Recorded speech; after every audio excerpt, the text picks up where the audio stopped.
Okay, I see. Yes, that is my topics that I'm focusing on. How For far are you in? Halfway through? Have you started? How far are you in? so now for right now I am in the same at the same time I'm in the course time and I'm with lessons at the same time we start the seminars and I just started. I just now started. Well, I would like we are now online and Mr. You are highly welcome, Professor Kabir Hassan, and we are waiting for Saifullah Hazar Rosli, who will join us within a minute. Allow me to share the screen. 1 minute, no problem. You have the permission for share. Okay. Yes, we are waiting for Saifullah, for Saiful Azhar Rosli. After when Rosli and he Akram joins, Aldin. Okay, I see.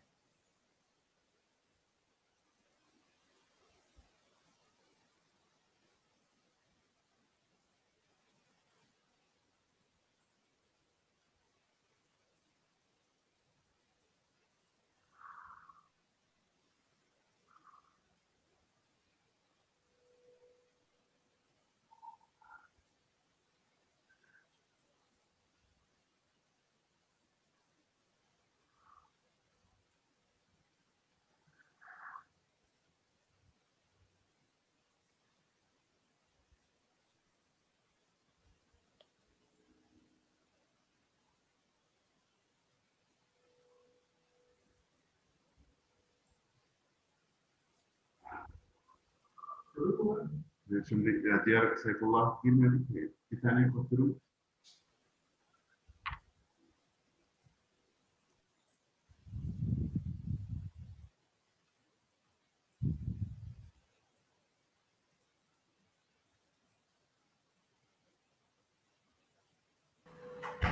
well, okay, like in addition, I would like to begin with dedicate to Sabri Orman, who passed away, our professor who passed away, on behalf of these third sessions. Uh, I would like to thank you on their behalf and the Symposium Chair Organization Committee. Professor Sabri was one of the big economists who are worked in this sector in Turkey. And thank you, sir. Thank you, all of you, and for the dedication and the need of the committee, as you said. So, sir, now we are going to start it with you because our Professor Rosli is not yet around, so we are going to start it with you. So you have the speech, sir. You can share the screen with us. Okay. I don't see anything. Yes.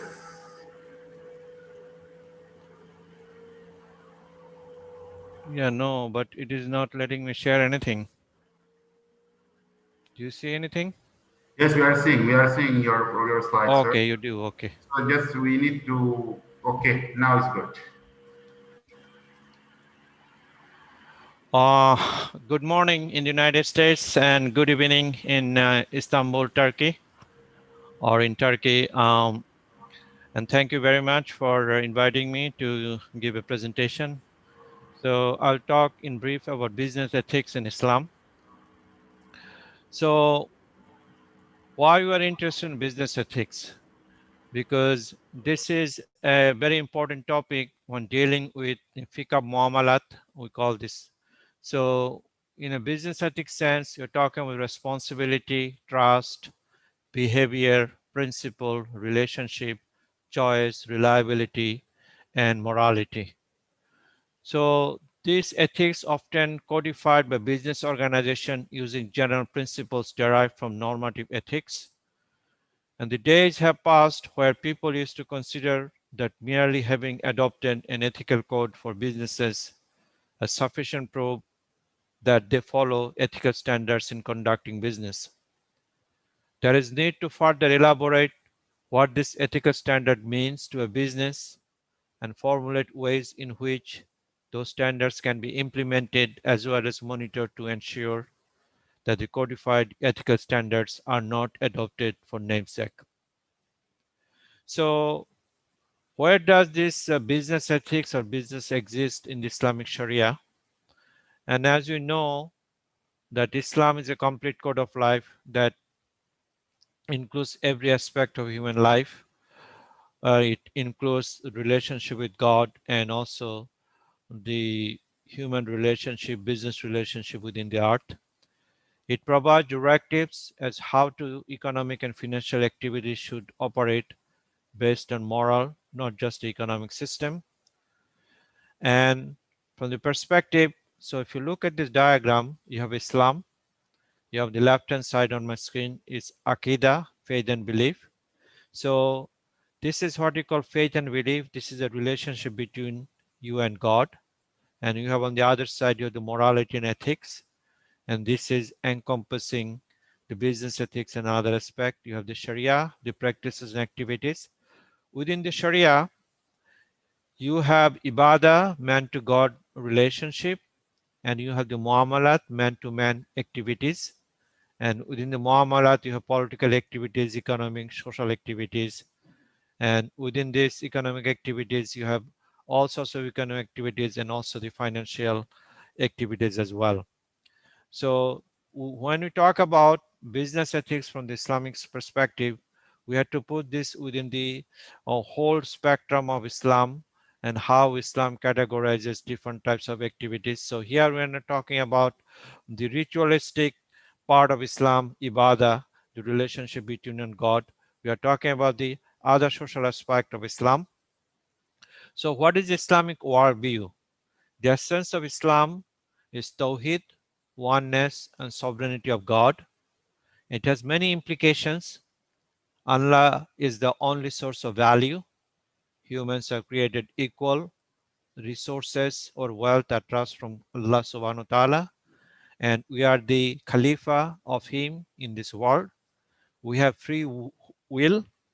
And a definition of a Muslim is who submits to the will of God. And the will of God is being expressed in revelation.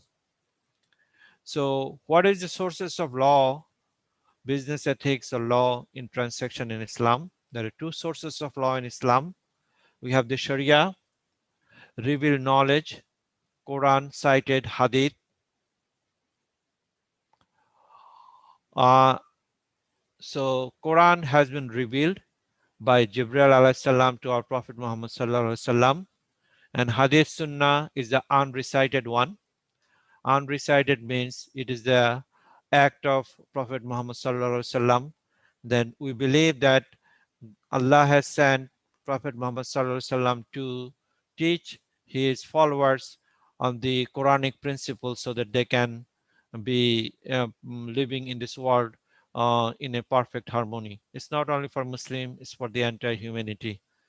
Then we have the fiqh, the interpretation of the Sharia is the derived knowledge through istihad, exertion. You have the ijma, you have the qiyas. Ijma is a consensus among the scholars on a certain topic, and al-qiyas is analogy. So, you know, the Sharia has been revealed, Quran has been revealed 1400 years ago, and there are new problems coming in each century, each time. We have a COVID, we have different innovation is happening. So, how do you interpret those new innovation in within the light of Quran and Sunnah? So that is what is consensus, Isma, and Al-Qiyas analogy deals with. So, what is the basic approach to Islamic law that is used as business ethics or business principles? Islamic laws can be broadly classified into two types. Ibadah is a devotional acts. Any worship which is not legalized by Sharia is void. Muamalat, dealings or transactions. Transactions are permitted unless prohibited by Islamic law or principle of permissibility. So, what it means in fiqh muamalat, everything is allowed except unless it is prohibited by the Quran and Sunnah. In Muamalat, new transactions can be accommodated through istihad as long as they do not contain the prohibited, which is riba and gharar. And one of the largest verse in Quran is, is the documentation of contract in Islam. So the verse says that in Islamic perspective for transaction involving time, O you who believe, when you contract a debt for a fixed period, write it down. Let us subscribe, write it down in justice between you. Let not the scribe refuse to write as Allah has taught him. So let him write. You should not be worried to write it, your contract, whether it be small or big, for its fixed term. That is more just with Allah, more solid as evidence, and more convenient to prevent doubts among yourselves, save when it is present trade which you carry out on the spot amongst yourselves. Then there is no sin on you if you do not write it down, but you take witness whenever you make a commercial contract. So this happens to be the largest verse in Quran dealing with contract. So Islamic business principle based upon this contract, transparency and unambiguity in the contract. So what is the essential features of Islamic contract? Contract can be created by mutual agreement. Contract and engagement and agreement between two persons in a legally accepted, impactful, binding manner. And the basic elements of a contract is an offer, we call ijab, an acceptance, kabul, at free will, no coercion, no compulsion. And contractual agreements outlines the rights and duties of various parties in a transaction.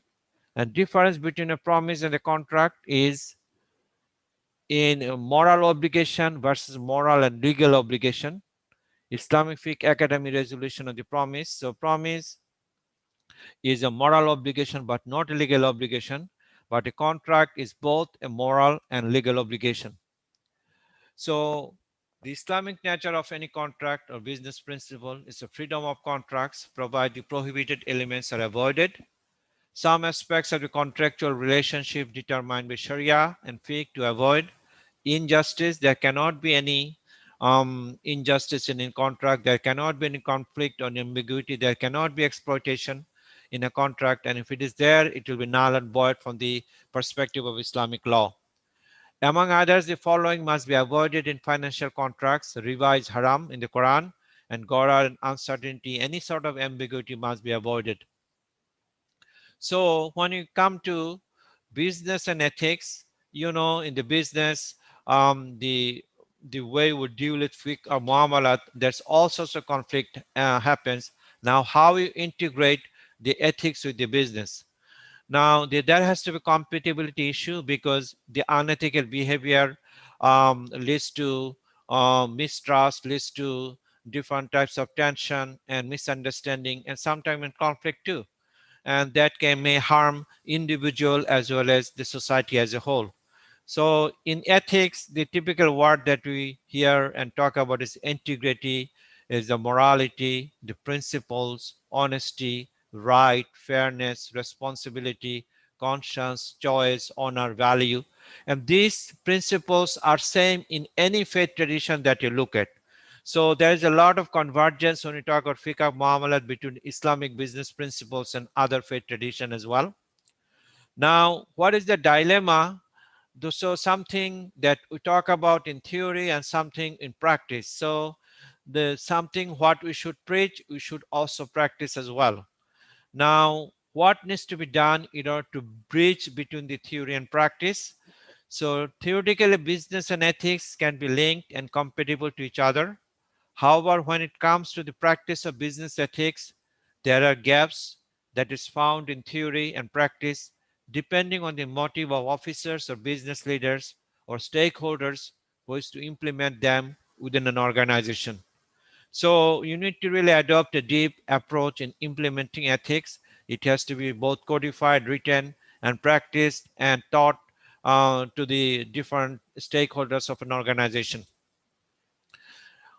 Harmonization of profit maximization and adherent to ethics and business. So that is a conflict or trade-off. I mean, if you want to make profit, maximize your profit, do you have to give up your ethical principle? The question is, yes, there are different studies done. You know, sometimes we make profit at the expense of foregoing other human side or basic ethical principles. Now, the tug of war or the most difficult part is to find a middle point or find a convergence point between a business and ethics together. So in the view of making profit, the activities in which business engage in could be ethical or unethical. But from the viewpoint of the stakeholders, one company, there is no differentiation made between the profit made in ethical way or the profit made in unethical way. So isn't it obsolete to talk about harmonization, profit maximization, and adhering to business ethics if this is the way everybody thinks? The question is no. I mean, in order to live in a harmonized society, we really need to bring the ethical principle and business principle in such a way so it does not really trash on or encroach upon somebody's rights and responsibilities. So here is an example that I'm giving you from the Sharia governance of the Islamic financial institution. So you know Islamic financial institution growing big in the country, and it was taken from the Bank Negara Malaysia. They came up with the Sharia governance principles. So if you start from the bottom, you'll see Sharia compliance and research function. So the Sharia risk management control function, you identify, measure, monitor, report, and control Sharia non-compliance risk. Then you have the Sharia review function, review business operations on regular basis to ensure Sharia compliance. And then Sharia research function, you conduct in-depth Sharia research prior to submission to the Sharia supervisory board. And you have the Sharia audit function. Ultimately, why you're doing this, so that you can give guidance to the management, ensure execution of business and operations are in accordance with the Sharia principles, and provide necessary support to the Sharia committee. Then on the top, you see you have the board risk management, you have the board of directors, overall oversight on the Sharia governance and compliance, and also have the board audit committee. And ultimately, all of these things you do in order to reach the maqasid of Sharia as the foundation in deriving Sharia governance principles. So the core characteristics of ethical investing is that you provide capital to investment intended to business designed with an intent, a purpose, and create positive impact to generate measurable positive social and environmental impact beyond financial return, expect financial return on investment. So when you talk about social business or ethical business, it doesn't mean that you have to forego a rate of return on profit, but you have to compromise with your profit margin or your profit maximization with achieving other societal and environmental goals. So the parameters that need to be adopted in aligning business practices to ethics. So you have to have a moral foundation. You have the sanctity, loyalty, respect, fairness, all the beautiful words that we teach ourselves in school and other places. So human governance principles shall be formulated and monitored. The people running the business need to follow certain ethical values and standards to ensure that what is written for the business to be followed aligns with the actual practice of the people running it. Ethical standards shall be adopted in financing the business. Ensure that proper screening criteria using ethical standards are adopted by the business to screen the financier who might have ulterior motives when financing the business.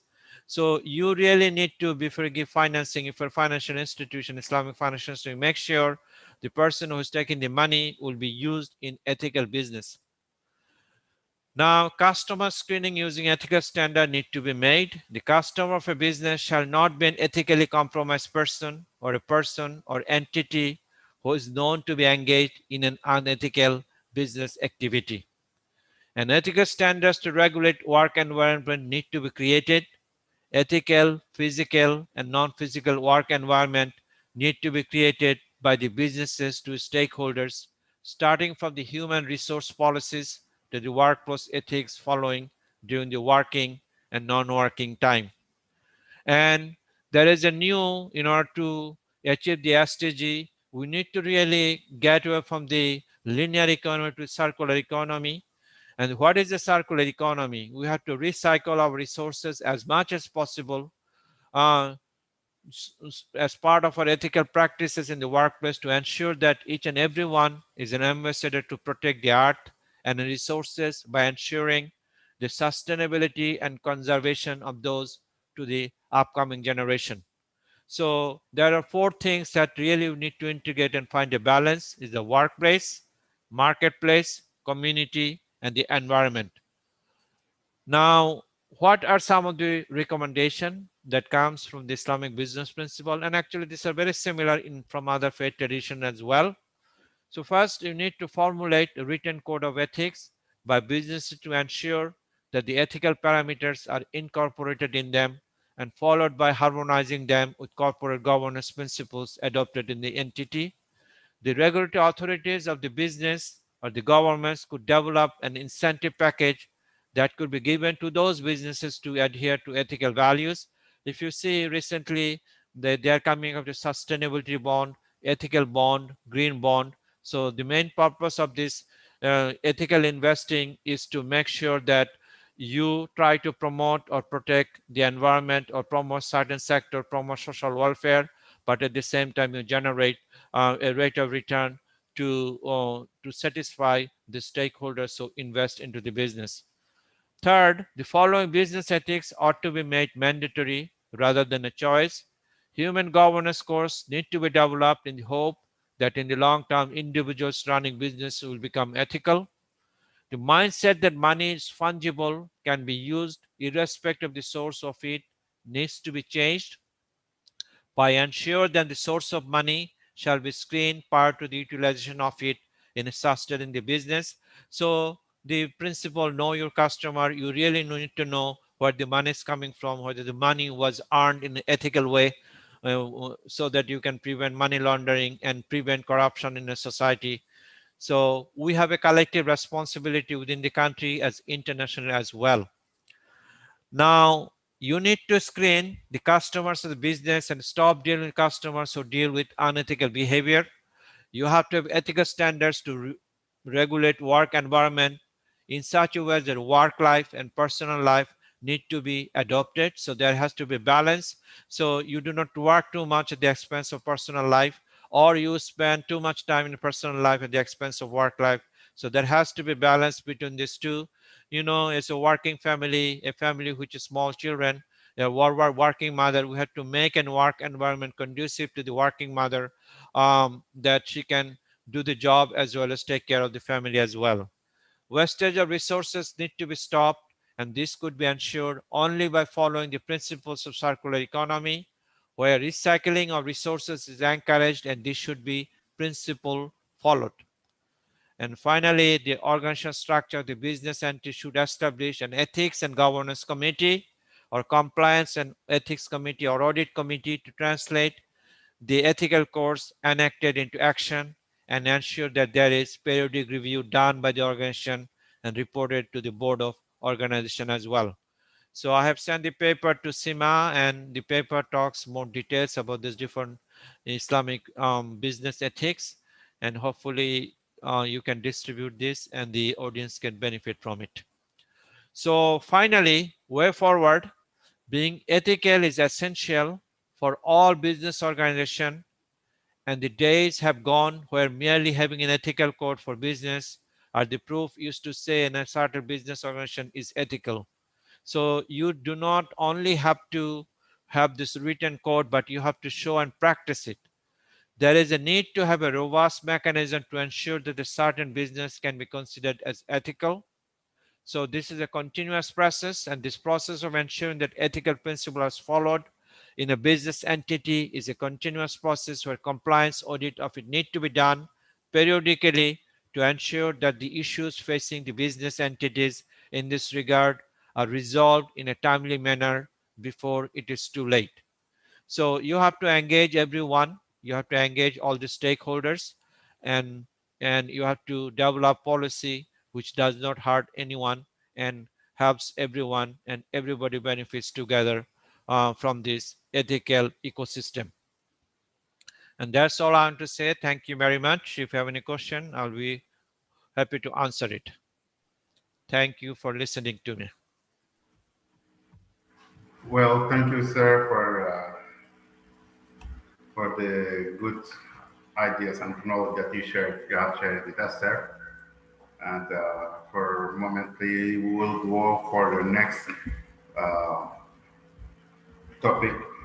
The next topic for Muhammad Akram Ladin, who gave us like it will be through a video.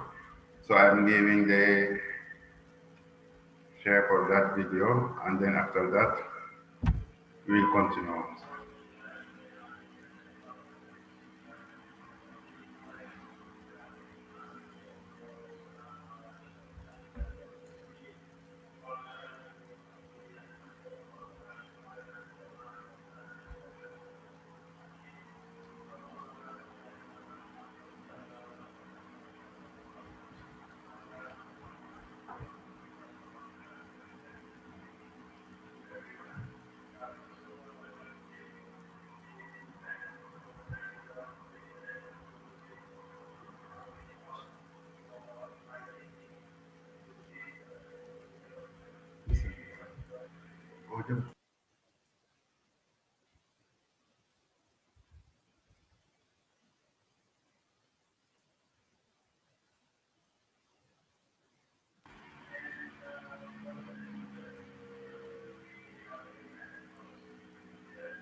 Well, for not right now, we would like to welcome Professor Dr.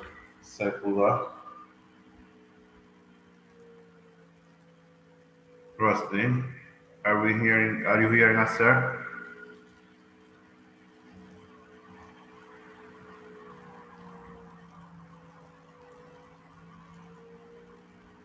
Dr. Saifullah, Professor Dr. Saifullah, are you hearing us?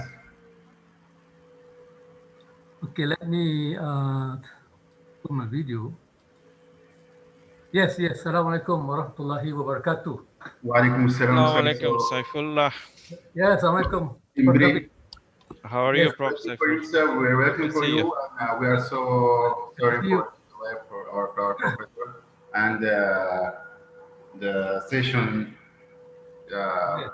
president also, you are the one who will go to present, sir. So I'm giving the professor Dr. Saifullah, who will continue after your speech, sir. So we have like Muhammad Akram Ladin, who gave us a video. We are going to share it with you after your speech, sir. How long can I have? 5 minutes or 10 minutes? Pardon? How long is my time to speak? 20, sir. 20 minutes. Yes. Okay. So I'll be first and then followed by Prof. Kabir, yeah? No, I'm done. You're No. done, huh? Okay, I already know. You get 20 minutes to present, and then Okay. Akram Laldin comes in. Okay. All right, I'll miss your talk. Let me see if I have my... okay. This is basically...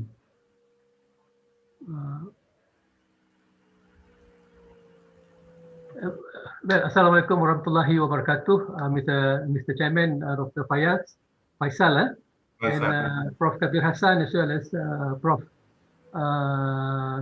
Dr. Who's the other speaker? That is speaker is Akram, yeah, Dr. Akram Ladin from ISRA. yes. Well, basically, this paper is written in the memory of Prof. Sophie Orman, and I first came to know him when we have this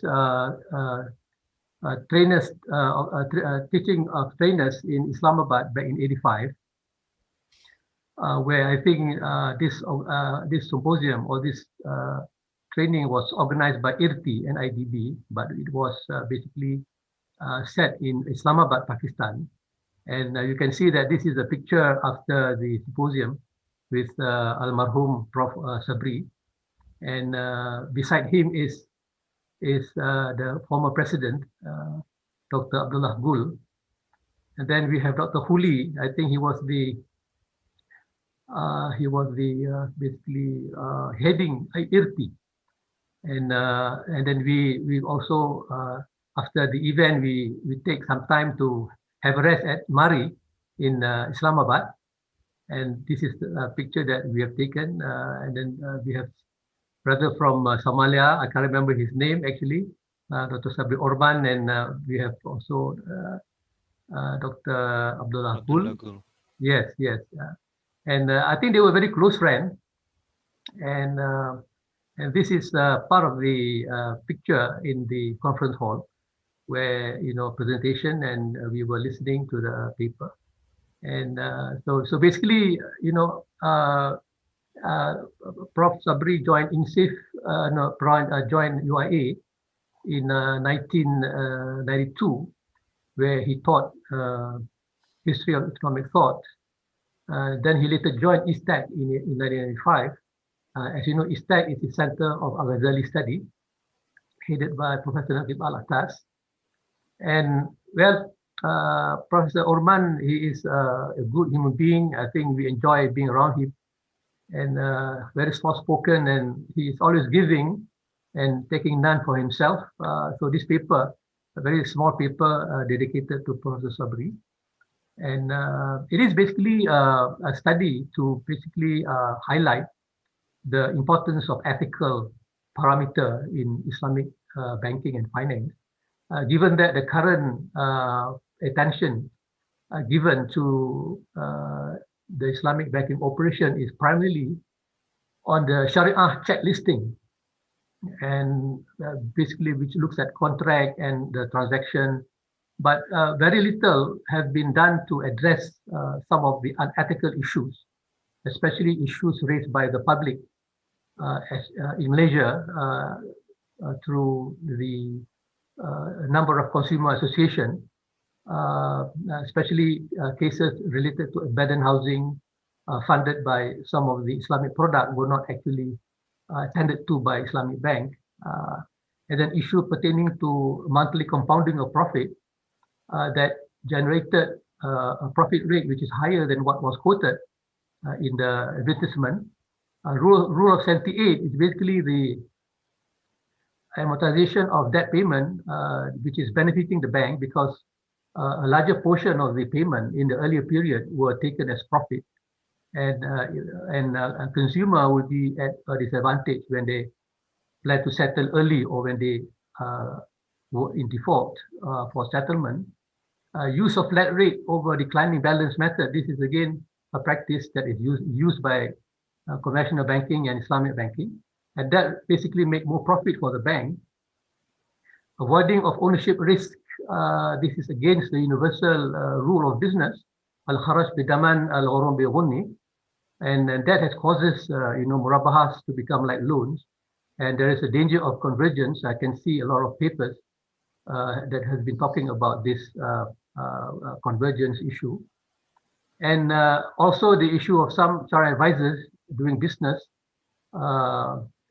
Islamic finance business. And again, as you know, the Sharia advisors, they are advising Islamic bank, and their fatwa or resolution should not be clashing with their business interests, we do hope, And then lastly, we have also issues of the use of Sharia as a defense against default and insolvency. And this is again visible in cases, Dana Sukuk gas defaults, as well as this is Baximco pharmaceutical default that was back in 2005. And again, we cannot blame the Islamic Bank for the convergence because they were established as a deposit-taking bank, and therefore they are unable to really use the real sector contract due to the high capital charges. So that was basically coming from Basel regulation. And I would say that our founding fathers, they have chosen the wrong banking model, because we set the Islamic Bank based on that deposit-taking model that stifle our ability to basically leverage on the contract of through sale, through lease, salam istisna, and so on. And we are currently stuck with high intensity use of tawarruk, and weak oversight of banking regulators as well. The fact that the 7 issues which I consider to be affecting the bank, meaning that it will be questioning uh, the banking role, whether or not banks are responsible enough to respond to these so-called grievances pursued by the consumer, because it seems that these 7 issues, at least some of the issues raised here, are in conflict with the profitability objective of banking. And I would say that if these issues are not attended very well by the bank, it can result in legal liability of the banks when consumer take legal action against the bank for the harm that has been impacted upon them. The law of tort will apply, involving civil remedy, typically money damages sought by the consumer for the damages, for the harmful effect from these issues of the one that I have raised earlier. And we know that the business decision of the bank, the business strategy and risk strategy are very much related to the profitability objective, and there's no harm on that.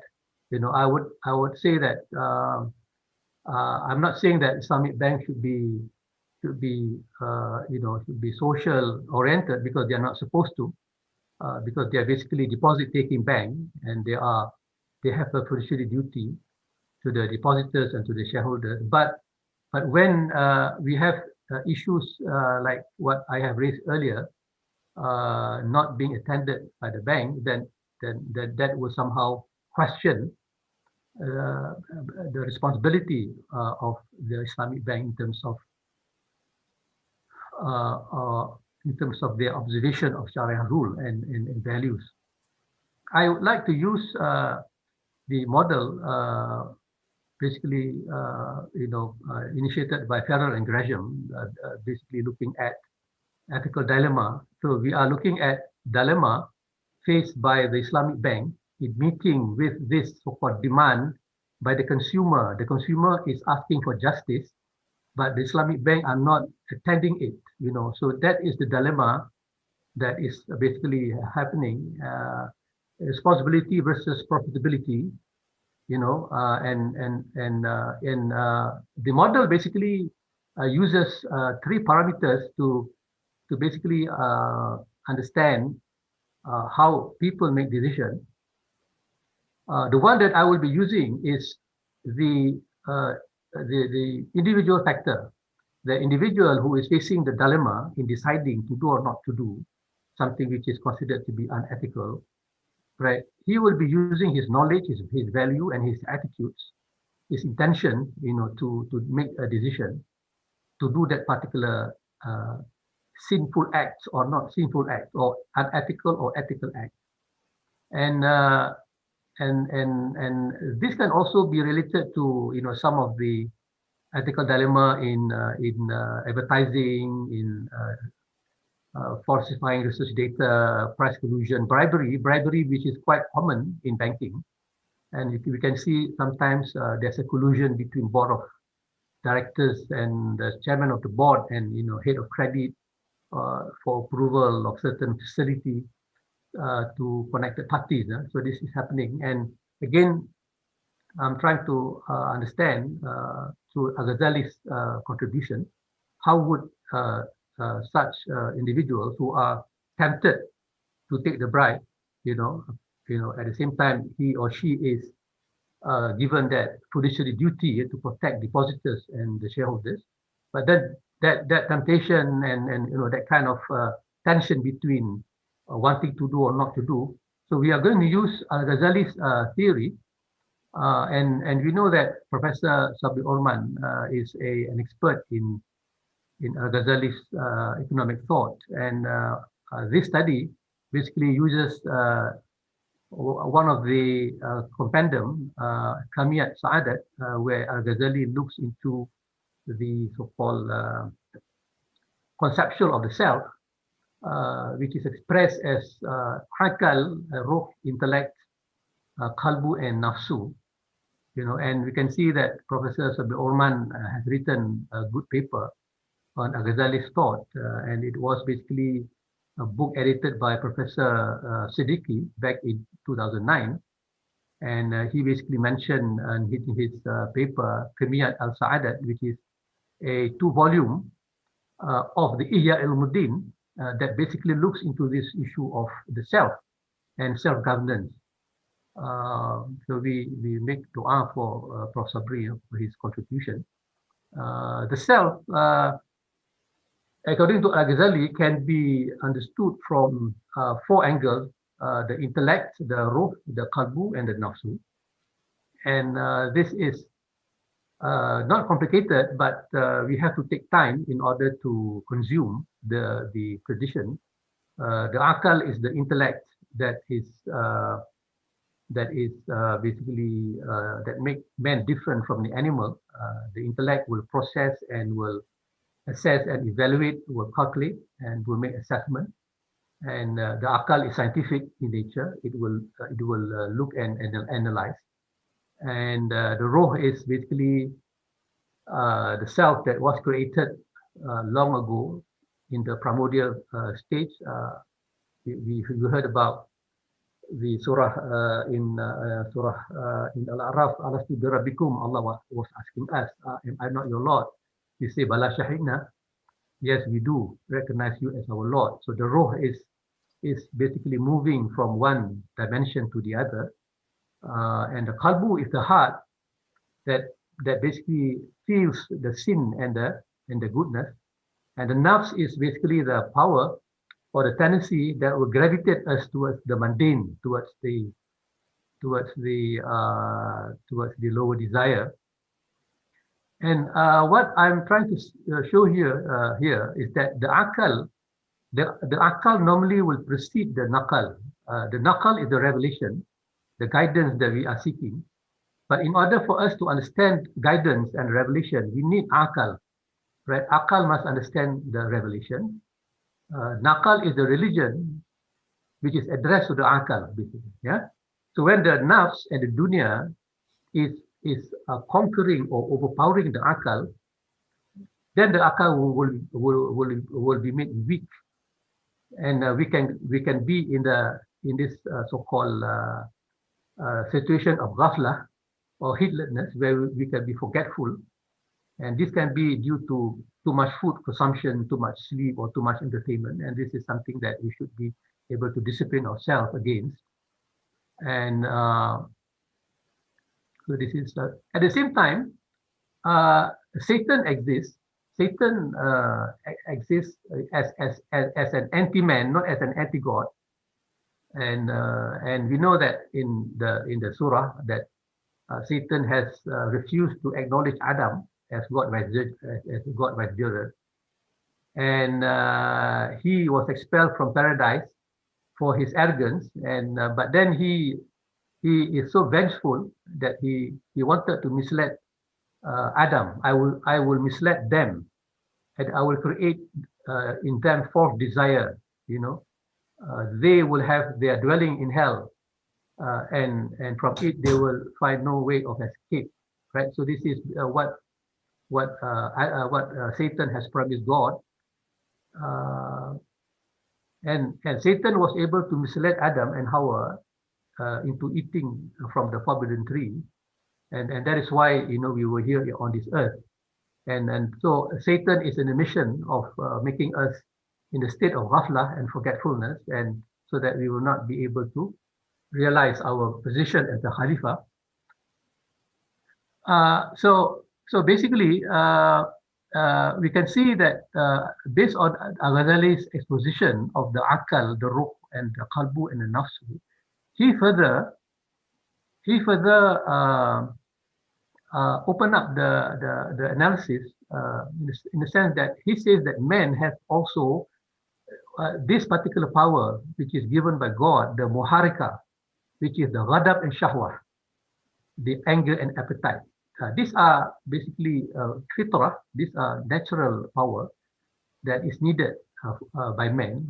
Ghadab is needed because with anger, man can defend himself against danger of the enemies. Shahwa is a necessity because with shahwa we can have appetite to eat and to procreate, right? At the same time, Allah has also given us the mudrika power, sensory power, the scientific basically attribute, the five senses, sight, hearing, taste, smell, and touch, and then the inner senses, comprehension and memory and reflection. So based on this, the mention of the self and the power that God has given man, Al-Ghazali explained that there is a tension between the intellect and the shayateen, right? There's a tension between the two. And the tension is reflected here that man is the one who is facing the dilemma to take the bribe or not to take the bribe, the dilemma to falsify data or not to falsify data, the dilemma to, right now we have many people fallen into pornography, to watch pornography or not to watch pornography. So people are facing this dilemma. And Al-Ghazali explained this in terms of the tension between the intellect and the shayateen, right? So the intellect, when it is facing this dilemma, it will be, you will be giving reason to do or not to do, right? And that depends on how powerful is the shayateen. So what we have here is, if the akal is able to defeat the shayateen, if the intellect is able to defeat the seduction of Satan by virtue of the fact that the akal, man is able to subdue the nafs, because the nafs is also part of shayateen. If the akal is able to defeat the shayateen, then the ghadab and the shahwa will become a constructive attribute. So meaning that ghadab and shahwa will become virtues, mahmudah, in the form of contentment, piety, fortitude, courage, ihtimal, wisdom, and so forth. And these mahmudah attributes will make the person to reject that particular action that he is planning to do, right? However, if the akal is not able to defeat the shaitan, or the shaitan is overpowering the intellect, due to the fact that nafs has been overwhelmingly strong, the ghadab and shahwa will become destructive, and from which the mazmuma, the vices, will be generated from the self, leading to the so-called the unethical attribute, the gluttony, greed, wickedness, jealousy, enmity, pride, contempt, and so on. And with the mazmuma, certainly when the person is under the influence of mazmuma, he will fall into the sin. Right. So that is basically the main idea of Al-Ghazali, in the sense that there's a tension between the akal and the shaitan, and how the akal is able to defeat the shaitan depends on his receptive power to the akal, to revelation, right? So this is quite not complicated, but we can sit down and try to think and try to feel how the intellect is grouping with this kind of tension, and because the ruh actually is a fitrah. Whenever we are when we attempt to do a sin, or we have done a sin, the ruh will become very disturbed, and we feel very low. Compared when we do goodness, the ruh will feel very happy. Right. Okay, I can just. So this is basically the summary. When reason overrules nafs, man has capacity to embrace divine guidance, and then the akal will dominate the shaitan, and the shahwa will become constructive. So the emerging virtues, such as wisdom, will reject the bribe, will make the person to reject the sinful act. Likewise, when reason is subdued by nafs and men rejected God, then the shayateen dominate the intellect, and shahwah and ghadab will become destructive, emerging evil attributes such as madmuma, such as greed, will induce him to take the bribe. So this is so what we do here is to do some empirical investigation. There are some research questions that we are looking at. Does the intellect influences decision making or not? So we want to study whether individuals at the banking level are influenced by thinking, by rational action when they are making decisions concerning ethical issues. Or does satanic force significantly affect him in making decisions? Or does divine guidance is affecting him in making decisions? So these are three. And we collect primary data from survey in UAE back in 2015. And we basically designed the item that basically describe the attributes of the akal, nafsu, and qalbu and shayateen. And these are some of the items that we have designed for the respondent to take. And intellect means the mind and the use of reason to assess and evaluate issues and so on. And so we did the survey in the UAE, and we got about 200 plus respondents. And these are basically people working at the banking level, corporate, retail, finance, treasury. So we are able to basically take a good sample of the business unit of the banking firm, and we basically run the regression. And basically, what we found. So this is the model. Basically, what explain the ethical decision making, whether or not the intellect has an impact on decision making concerning ethical issues.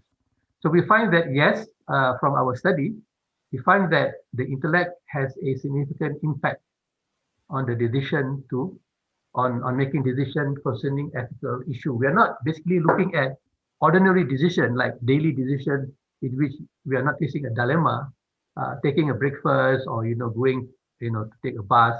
These are daily decisions that does not require us to be in a tension between evil and goodness.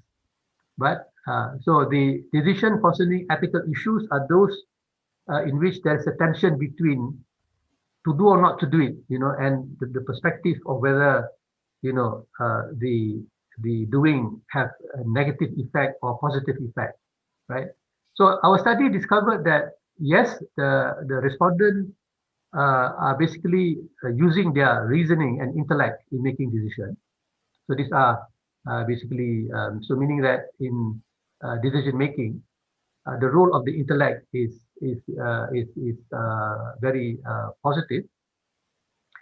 And so meaning that the people at the bank level, these are professional and these are experts, I presume, and they make decisions based on data, based on on reason, and then they also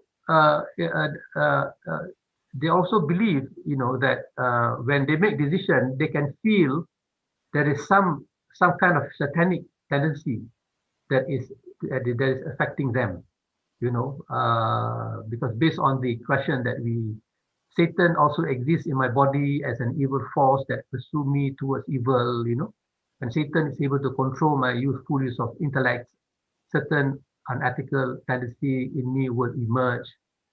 Satan, so this kind of items, we discovered that yes, the respondent felt that in this process of making decision, they are affected by the feeling of evil and goodness. Yeah. But what we found in UAE is that the respondent have not seen the importance of divine knowledge in making decisions. So the impact of divine knowledge on decision making is not significant.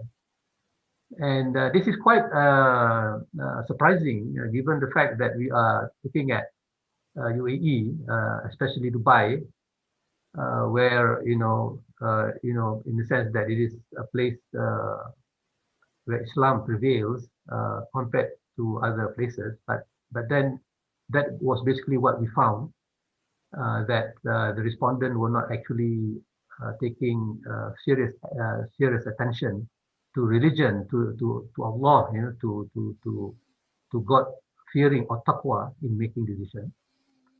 And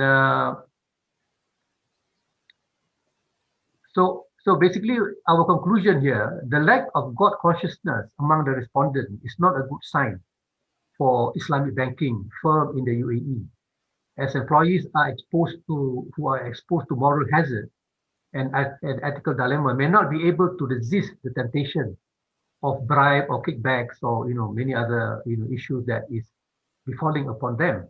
Yeah, and I would say that operational risk is expected to increase where no drastic act is made to raise spiritual standing among employees. So there is a need for the human resource department to enhance capacity building in the area of moral and ethical teaching of Islam. So meaning that the existing Sharia compliant regime in the bank may not be enough, may not be strong enough to deter moral hazard in the working place. Yeah, so as I said earlier, when we look at the focus given by Sharia governance is entirely about Sharia check listing halal and haram of contract and not able to look beyond that area, the area in which morality and justice is highly demanded, have not been properly handled by Islamic Bank, and this is only a survey that we did among the rank and file, but we have not made a survey to the higher level decision maker, the board of directors and the senior manager, as well as the Sharia board member. So for that, I thank you for your time, Professor Hafezal and Kabir Hassan and Dr. Akram. And we make dua for Professor Abdul Orman, and may Allah forgive him and give his rida, and may Allah give him Jannah, inshallah. Thank you very much. Assalamualaikum warahmatullahi wabarakatuh. Wa alaikum salam wa rahmatullahi wa barakatuh. Amin for the prayers to our professor. Thank you, Professor Saifullah Sarasli. And Yes, now we right. are going to share Professor Mohammed Akram Ladin. He is not around, but he will participate with a video we are going to share with you right now.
أعوذ بالله السميع العليم من الشيطان الرجيم بسم الله الرحمن الرحيم الحمد لله رب العالمين والصلاة والسلام على أشرف الأنبياء والمرسلين وعلى آله وصحبه أجمعين اللهم لا علم لنا إلا ما علمتنا إنك أنت العليم الحكيم اللهم لا سهل إلا ما جعلته سهلا وأنت تجعل الحزن والصعب إن شئت سهلا السلام عليكم ورحمة الله وبركاته and a very good evening to everyone.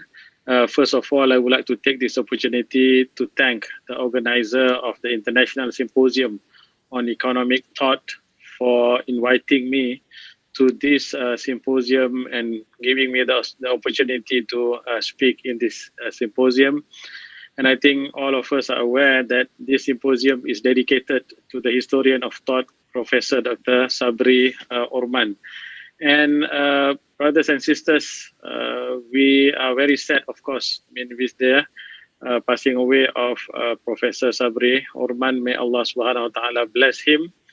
And I believe that all of us agree that, his departure has left a huge void in the Islamic community of economic scholarship. And all of us also agree that Professor Orban has left behind a rich legacy of scholarly writings that have inspired economic historians and economic thought scholars for generations. At the same time, I believe that the great work that has been left by Professor Orban has paved the way for the contemporary scholars to have a greater insight into the development of Islamic economic thoughts through the prism of time. And definitely we are going to benefit a lot, you see, from the work that he has done in the past. And again, may Allah subhanahu wa ta'ala bless him, you see, and place him together with the Anbiya, Shuhada, and Salihin. Brothers and sisters, I'm going to speak on the topic related to ijtihad and also innovation in Islamic economics and Islamic finance. And I believe that, you see, our beloved professor, he is one of the person who has exercised ijtihad and has innovated in the different work that he has done, you see, throughout his legacy. And when we talk about, ijtihad, actually, it is a very powerful tool, you see, in which, from my perspective, ijtihad is the key to innovation. When ijtihad has stopped, then that will be the end of innovation. That's why it is very, very important for us to ensure that, you see, the exercising of intellect in coming up with a solution should be a process that will continue, you see, until the end, so that, you see, we can keep on innovating and we can keep on doing the good things that we have started. Now, if you look into the history of Islam, ijtihad, using intellect in deriving or arriving at a decision on a specific issues has been part and parcel of the legacy that was left to us by our beloved Prophet Muhammad sallallahu alaihi wasallam. Even during the time of the Prophet alaihi salatu wasallam, we know that the Prophet was the sole reference at that particular time. Yes, but despite that, the Prophet does not stop his companion from exercising ijtihad. And the evidence for this is that when our beloved Prophet ﷺ, he sent Muaz ibn Jabal to Yemen, you see, at that time, of course, there was a very limited communication means, you see, in which people can communicate with each other. Unlike today, we have so many means of communication. We can always contact people if we need some opinion, some views and whatnot. But during that time, communication means are very limited. So the Prophet know that, you see, when he sent Muaz as an ambassador to Yemen, then Muaz will encounter, people will, you see, refer to him, people will ask questions to him, because they know that, he came from Medina, he is considered as the ambassador of the Prophet alayhi salatu wasalam. So the question that was asked by Prophet ﷺ to Sayyidina Muaz is, if you encounter any issues, people ask you questions, how would you respond to it? So Sayyidina Muaz, he said that I will refer to the Quran. That is the first and primary source in Islam, bearing in mind, of course, during that time, not the entire Quran has been revealed to our Prophet sallallahu alaihi wasallam, but see, he said that he will judge. He will provide his opinion, views based on what is there in the Quran. Then the Prophet asked him again. If you did not find a direct answer in the Quran, what will you do? So Sayyidina Muaz replied. He said that I will refer to the Sunnah of the Prophet sallallahu alaihi wasallam. Then to that response from Sayyidina Muaz, the Prophet asked him again, if you couldn't find any direct answer even in the Sunnah, what will you do? Then Sayyidina Muaz replied and said that Ashtahid bi ra'yi wala alu.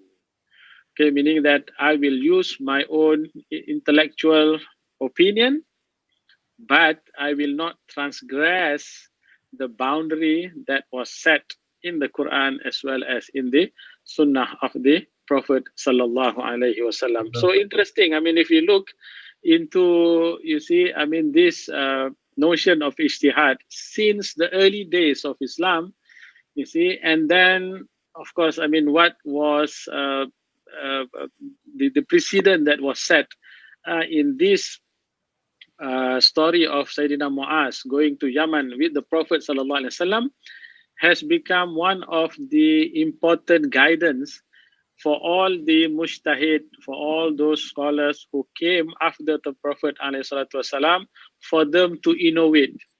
You see, that is the reason why perhaps we have seen that the different views, the different interpretation. You see, for me, the different views, interpretation that we find in Sharia, in fiqh, especially when it comes to economic transactions, when it comes to financial dealings and whatnot, there are different views, different interpretation that is given by the scholars. From my perspective, this indicate the dynamicity of fiqh, in which it can cater for the different period, for the different circumstances. That's why we have some views that is given as an exception. Take, for example, nowadays we are encountering the pandemic. So there was a discussion among the scholars, you see, on the contract that has been agreed by the parties, whether there are rooms for amendments to the contract or not. So these are among the new things, new innovation that we need to face it based on the circumstances in which we are in.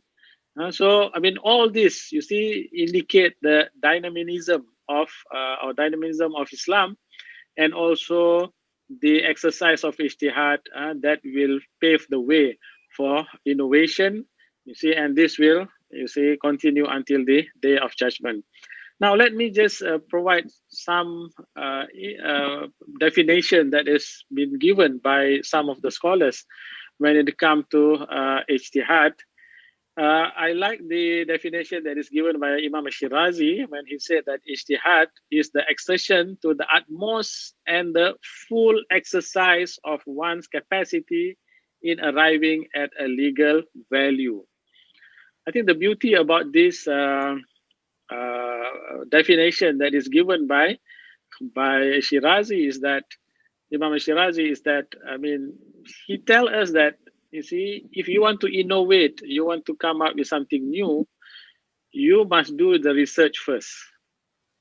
Without research, without going deep into the issue, you shouldn't come up to a particular conclusion, or you shouldn't come to, or shouldn't innovate on certain things, because this is very important. And in fiqh, we always say that al-hukum ala shay far'un an tasawwurihi. Meaning that, you see, the ruling, the judgment, and in this case, in our context, the innovation that we are embarking on has to be based on our understanding of the particular issue. If we could not understand the particular issue, then it will be very difficult, or we might arrive into the wrong conclusion when it comes to coming up with a new thing particularly. That's why one of the conditions that was set by the scholars when it comes to innovation, when it comes to ijtihad, is that the person must understand the circumstances in which the person is in. See, so this is very important for us to look at all the different dimensions. We can come up with something new, but then what we want is that the new things, the new product, for example, that we are coming up has to be something which can be applied practically on the ground. That's why sometimes you see through my discussion with the market practitioners in academia and whatnot, sometimes we have a very beautiful concept, you see, very beautiful product, for example, you see, which is being explained in our paper. But then when it comes to implementing it on the ground, there are some, you see, areas that we need to improve it. And sometimes it might not be practical. There are so many obstacles. Sometimes perhaps it might be a regulatory obstacle. It might be the legal obstacles, you see. And so what is important is that whenever we come up with a new things in Islamic finance, in products and whatnot, we have to ensure that it satisfies the fiqh requirement. I mean, that is something which we cannot compromise. And on the other hand, we have to ensure that it also satisfies the different rules, regulation, as well as many other areas that need to be looked into, so that whenever we innovate something, it will be something which is practical and we can apply it on the ground. Now, one of the area that I would like to share with you, see, I mean, this is the beauty of Islam. And when the Prophet sallallahu alaihi wasallam, I mean, he said that in one of his hadith, إذا حكم الحاكم فاجتهد ثم أصاب فله أجران وإذا حكم فاجتهد ثم أخطأ فله أجر واحد. Meaning that if a judge, I mean, similarly, I mean, a mujtahid, I mean, a person who exercises ijtihad, makes the right decision through his ijtihad, then he shall be doubly compensated, meaning that he got double the reward. However, if he make a mistake, then he shall be compensated once. So you can see that how beautiful this hadith of the Prophet ﷺ, in the sense that the Prophet does not want to discourage innovation, new things, embarking on new things. Because if, let's say the Prophet said, if you make a mistake, then it will be a sin. Perhaps not many people would like to go into this area of innovation, trying to do good things, and also trying to come up with new decision, new innovation, new products, and whatnot. You see, so that's why, I mean, bearing in mind, I mentioned earlier on about the definition of ijtihad by Shirazi, that we have to ensure that, you see, whatever that we do is to the utmost effort of that we can, you see, so we can come up with new innovation and whatnot. And if we look into the Islamic finance nowadays, I believe that there are many areas that we need to innovate, in which if you look into the market nowadays, you see, I think one of the things that people are questioning, you see, in the market is that what is the value proposition of Islamic finance? What is the difference between Islamic finance and also conventional finance? You see, the tendencies has always been in the market at the moment is that we always imitate what is there in the conventional and come up, you know, with the Sharia solution, you see, to provide, you see, the product and whatnot. I believe that we need to depart. You see, we need to have a change in our mind setting. You see, in order for us to innovate, because if we look into the literature of fiqh, I mean, there are abundant of examples, you see, and also concepts. And the beauty thing about muamalah in Islam is that al-aslu fil asya al-ibaha, meaning that the origin of matters in muamalah is it is permissible. So this has opened a door for us to innovate, to come up with something new. But what is important is that for us to dig into the literature and try to come up with something which is beneficial to the entire society. So in conclusion, I would say that I would urge, I mean, it is a reminder for myself as well as, all of us, you see, I mean, to take the examples, you see, that our beloved professor have given, our Professor Sabri Orman have given, you see, in order for us to move forward and try to innovate and come up with something new. You see, there are a lot of areas that we need to improvise when it comes to economic theories as well as in Islamic finance. And may Allah subhanahu wa ta'ala bless us and provide us with the opportunity for us to come up with something new. And again, I would like to take this opportunity to thank the organizer for allowing me to share my thoughts on this topic. Wabillahi taufiq wal hidayah. Wassalamu alaikum warahmatullahi wabarakatuh. Assalamu warahmatullahi wabarakatuh. Well, alaikum salam wa rahmatullahi wa barakatuh. Thank you, Professor. Thank you, Professor Muhammad Akram Nadine, for the presentation. And so, is there any, Mr. Professor Kabir, do you have any question to our Professor Dr. Saiful Ashar? If you have any question, any comment, you are highly welcome because you presented. Yeah, I'll miss your presentation, Prof. Kabir. Really, I apologize. Yeah. Okay. I know both Professor Rosalie for a long period of time, but I didn't know that you knew Sabri Orman so closely. You met him in 1985. Yes, I met yes, him yes. when I was visiting Central Bank of Turkey Okay. about 10 years ago, and then I Right, met right. him in different conferences. Mm-hmm. So he was a very well-respected and very gentleman, humble man, and I spoke with him on MashaAllah. different topics. But MashaAllah. I was not as closely associated as you, Professor Rosalie. You have picture. How did you preserve this picture? Like Yeah, 1985, yeah, yeah. I have it's quite about a lot more, that's my 35 years ago. hobby, Professor Kabir, to take pictures.